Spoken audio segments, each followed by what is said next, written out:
how do you feel about being wealthy? How do you feel about having more money that you have now? I feel like you hear people discussing about how to have money, like how to manifest money, what things to do, what actions to take. But I rarely see people talk about the shame that you have about money or having money. During spring, I remember I had a bit of a financial rut for a while, and I could actually just read this from my diary. I clearly remember how anxious I was about the topic of money, of wealth, my bills. I felt like everything regarding to money and how to acquire money, and even looking for a job, it really felt like I had this huge fear around it, and there was a lot of anxiety attached to even dreaming or visioning myself having more. And it was really difficult because your 3D reality, like the reality that you are in, it dictates the way you feel. You might be going about your day, maybe you've done some visualizing, EFT tapping, and you feel great about your financial situation, whatever the situation actually is, but you feel great about it. You feel good in your body. You don't feel like you're in scarcity mentality. You just feel like everything is playing out for you, everything's great. And then there might be like this one incident that happens, like maybe you get a fine on your car, or you have to pay extra on something that you didn't plan on paying for. Something surprising happens, and your feeling or like this vibration around money just fully drops, and you feel anxiety. You start feeling fear. What if you don't have enough? What if you can't make it until the end of the month? What's the next source you're getting money from? So this incident raises a lot of questions for you, and you start to really doubt your ability to manifest anything, because the energy of money and wealth is really what dictates everything else. So if you feel anxiety around your bills, your expenses, your finances, it will definitely bring your mood down. The more you concentrate on it and try to sort of fix it or resolve the issue,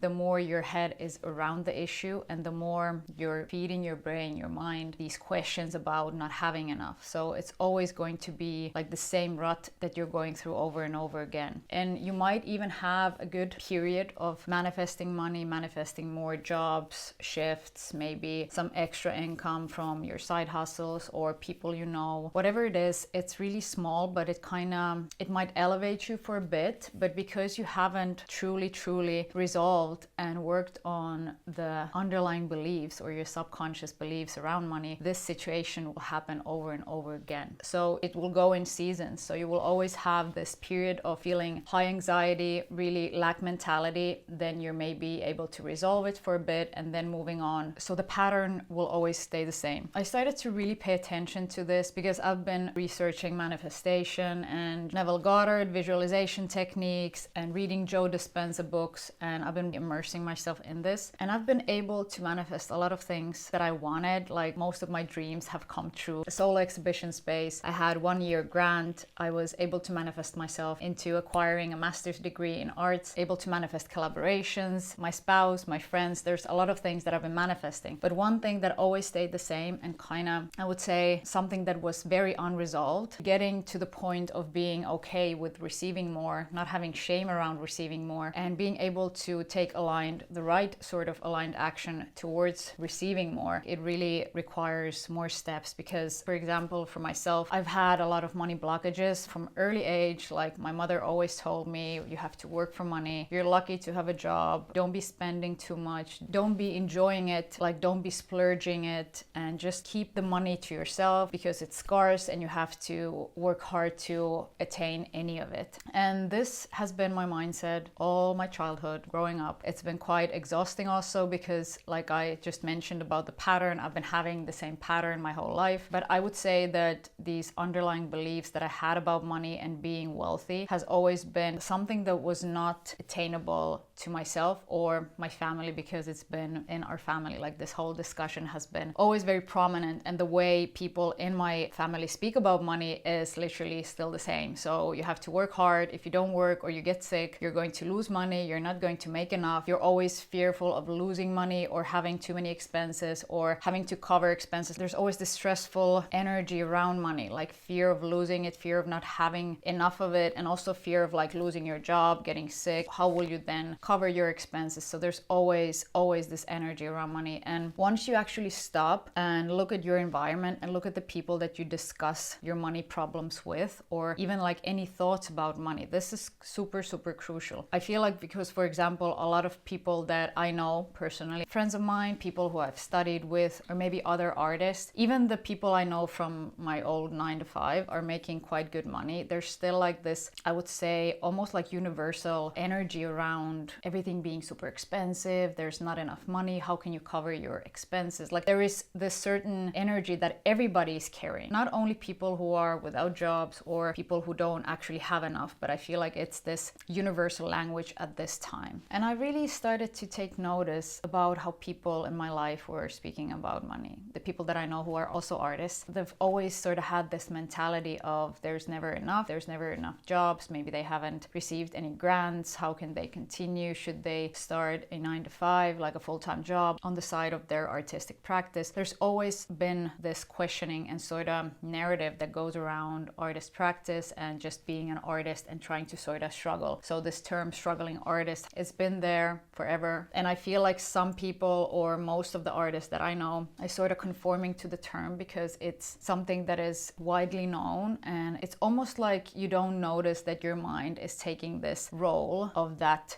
term that you've been speaking about. So you don't really notice when you start to live this sort of reality that all the artists are always struggling, selling your art is difficult, it's never easy to be an entrepreneur. So there's all these like narratives around being an artist, and I feel like people that I know, they're kind of living this reality because they've accepted this reality to be the truth for them, right? And I have to say that I also experienced this. I've been living the same sort of narrative, I would say some years ago, definitely. A couple of years ago when I started to really look into this money mindset, looking into how I formed this money mindset or this scarcity mindset. Where is it coming from? Who is upkeeping it in my life? This is super important because I feel like not many of us are really aware of the discussions that we're having on a day-to-day basis. I actually had to tell my boyfriend at some point that I do not want him to disclose any of our financial situation or any financial experiences that we're having, because even if you feel that you're bonding with someone, like you're having a connection about like not having enough, or maybe you're finding a connection with someone on how the gas is super expensive, like there's, you know, a certain narrative and you're connecting through that narrative with someone you know. And yes, it might bring you closer together with them, but what actually happens is that you start to also reflect that discussion. So what you speak manifests. So if you keep on speaking with people and trying to connect on things being too expensive and you're not having enough, this is what you're actually manifesting in your life. And this is so difficult to pay attention to because we're doing a lot of the daily things that we do, we're unconscious of doing them. Like it just happens, and it happens out of habit. It happens out of easiness, that something is more easy to do than the other thing. Let's say that you have a friend who usually gossips and they start to gossip randomly. It's easier to just get on with it, start gossiping with them instead of saying, hey, I do not want to discuss about this matter, or I don't think this will lead us anywhere, or I don't see this to be beneficial as a conversation topic. A lot of people would find that actually so difficult, and they wouldn't go forward with setting the boundary and saying things and being honest about how they feel about the whole discussion.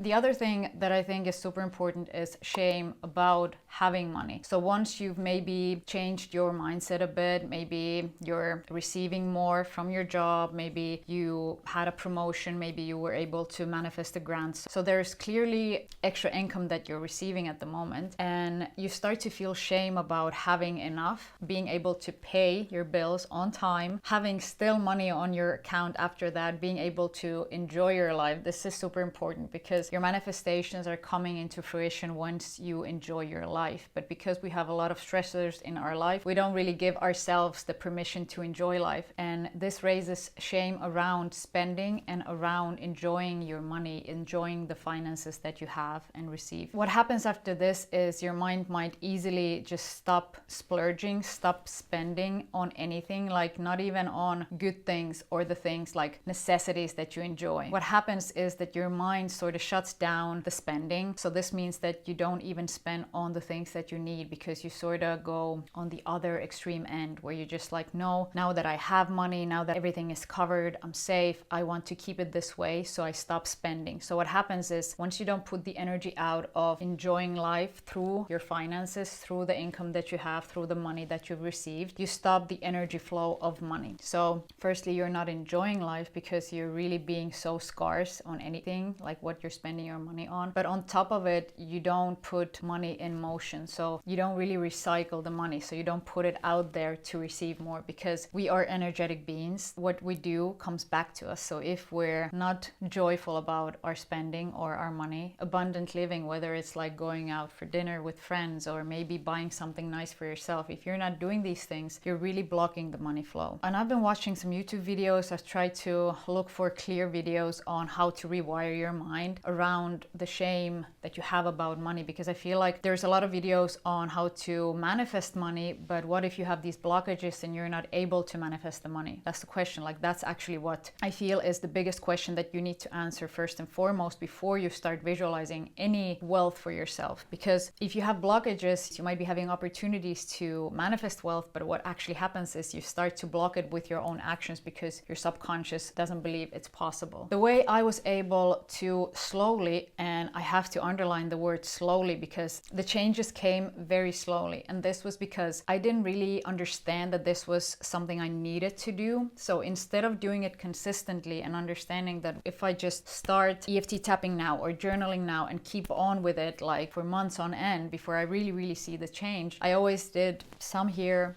some there, some small things, and I never saw true change in my belief system. So I might get a job that was paying me better, but then again, this pattern would come out because I never really touched the underlying issue that was my own beliefs. And if you want to change these beliefs that you have, I really highly suggest that you start with EFT tapping. And I know that in the beginning, you might not see huge changes in your belief system because it's not something visible that you see literally right away. It's something that you need to sort of rewire. And rewire, it's almost like having a glass full of wine and you start to pour regular water in. It takes time for you to clear the water, right? So start with EFT tapping. I'll add some videos where I'll be showing you what kind of tapping I've been doing for the past couple of years so you can start doing it yourself. Then the other thing that I highly recommend, you can start with morning pages, about 30 minutes. It's like free writing. Even better if you can do it on a notebook, because this action of actually writing with a pen and seeing it, it's a different physical action to take than writing it on your laptop or computer in the morning for 30 minutes. So you just write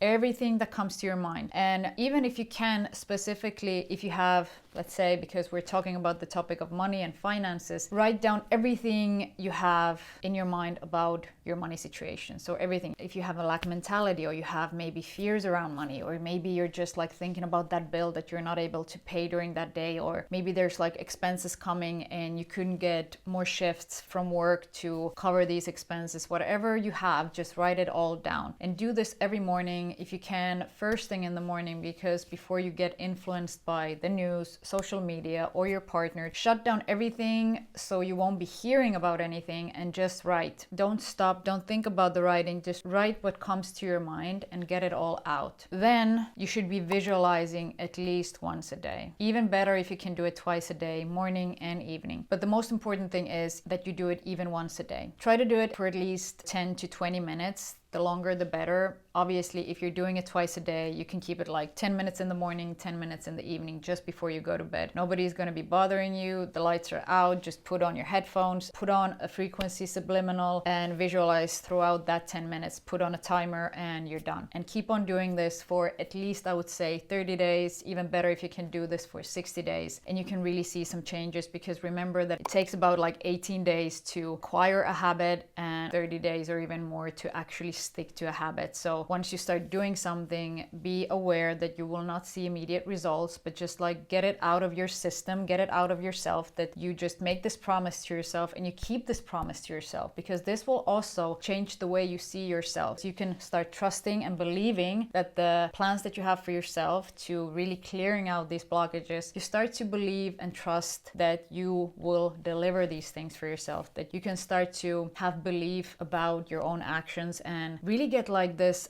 a feeling of accomplishment of doing these things every day. I'm not telling you otherwise. It's definitely a tedious thing to do every day and kind of like keep at it even if you don't feel like it. There will be days when you don't want to do it. There will be other stuff like you work overtime, or maybe you're late from something else, or your kid needs something, or you need to go somewhere. Like just try to have that 10 to 20 minutes per day and put your phone on airplane mode and don't listen to anyone. Like this is your moment. This is way more important than anything else, even if it sounds selfish. But believe me, this will change the beliefs for real. And the more you do it, the quicker you're getting to the end. Even if, to be honest, there is no actual end to this. This is something that you need to keep doing before you actually notice that the changes have happened. Because if you just feel like, okay, I'm going to do this for 30 days and then I'm going to quit completely, you know, your old beliefs are still there. They're really stubborn. They probably will come back on the surface and the same pattern continues. So you need to make this a part of your daily routine, a part of your habits, and fully change your belief system. The last thing that I think is also quite powerful, and not many people are speaking about this. I feel like this is common knowledge with the manifestation people, but I feel that for some reason people are maybe scared of this. But start listening to subliminals. I started listening subliminals for about, I would say, 3-4 months ago, and I have to tell you, like the first subliminals that I was listening to, there was a huge shift that I noticed in the mornings, like depending obviously on what kind of subliminal you're listening to. But for the sake of this video, I would say you will start listening for money subliminals, and specifically abundance, having enough, always being able to pay your bills, money flowing into your life. You're listening to these subliminals every